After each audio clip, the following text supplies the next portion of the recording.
On December 26, 1973, the devil came into 12-year-old Reagan McNeil and established dominion inside of her. It changed her, body and soul, into a garish monster, a representation of hell made flesh on earth. And audiences lined up in ways they hadn't since 1939 for Gone with the Wind to watch it happen. It is hard to explain just how large of a movie The Exorcist was in its time. It was a cultural landmark film of the likes that usually only happen a few times per decade, that invade the public zeitgeist and pop culture in ways not typical of contemporary works, and oftentimes signify a bold new step forward for film. And the step forward for The Exorcist was the implication that things had changed in American culture and American cinema. And to really understand the impact that The Exorcist had on the world, it is important to know where the horror genre was at the time that it was created. After World War II, American culture went through an identity crisis, a cognitive dissonance in which the media portrayed life in a Leave It to Beaver way that made it seem like the world had no problems at all, and that everything was white picket fences, pie on window sills, and hot dinner on the table at 6, while in reality the exact opposite was true. The Hays Code gripped the American cinema like a vice until the late 60s, and in the midst of all this, the horror genre faltered and stagnated to cheap Vincent Price thrillers with clean white skeletons and melodramatic things that go bump in the night. Horror had thrived in the pre-Code era. 91 films were made under the classic Universal Monsters banner, but almost all of the ones that would be remembered today, such as Dracula, Phantom of the Opera, Frankenstein, The Mummy, were all made before the Code was created or really implemented with force. Only Bride of Frankenstein, The Wolfman, and Creature from the Black Lagoon were ones that would be remembered today that were created in this time of constriction. And those films had to rely on subtlety and implication more than the previous films did. As this continued, more and more films became sequels and crossovers and became cheaper and cheaper as audiences lost interest. By the time the 50s rolled around, horror was a joke of a dead genre that had been reduced to Abbott and Costello's self-parodies, and was working on making its way out the door with the westerns. But the 60s changed things, slowly. Alfred Hitchcock thrillers had been the closest thing to horror that were major mainstream successes at the time.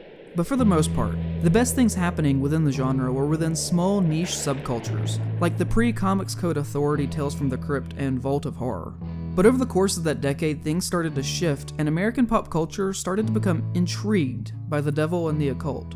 In 1963, Lyndon B. Johnson became President of the United States after the assassination of John F. Kennedy, and immediately escalated the American involvement in Vietnam. And for the first time, technology allowed people to see the true horrors of war in real time as it happened.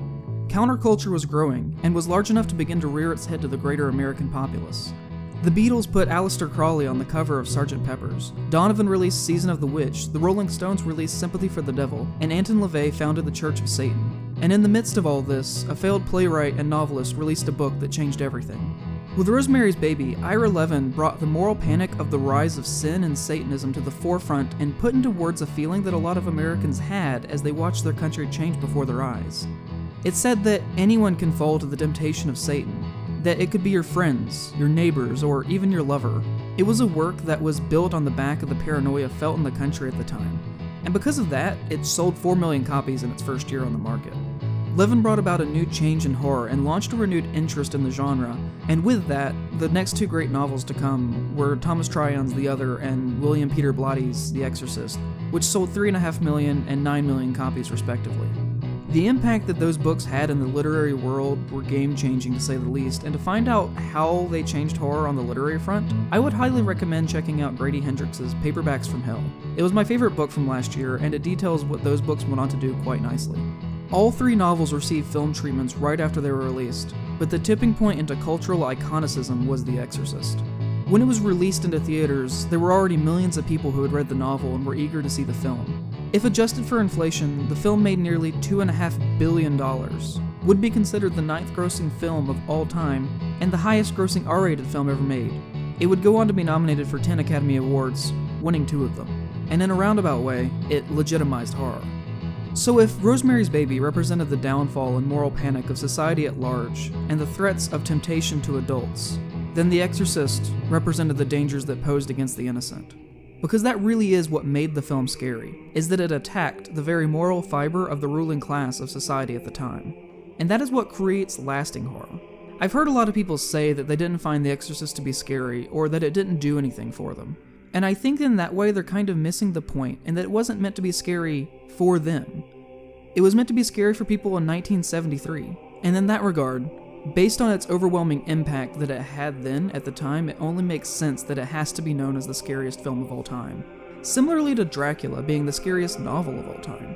To people today, Dracula isn't really scary. It can come off as tame, but at the time, it was a novel that directly attacked the ruling class of England by giving Victorians a sexual deviant of a foreigner coming into their lands with foreign money and posing as an aristocrat.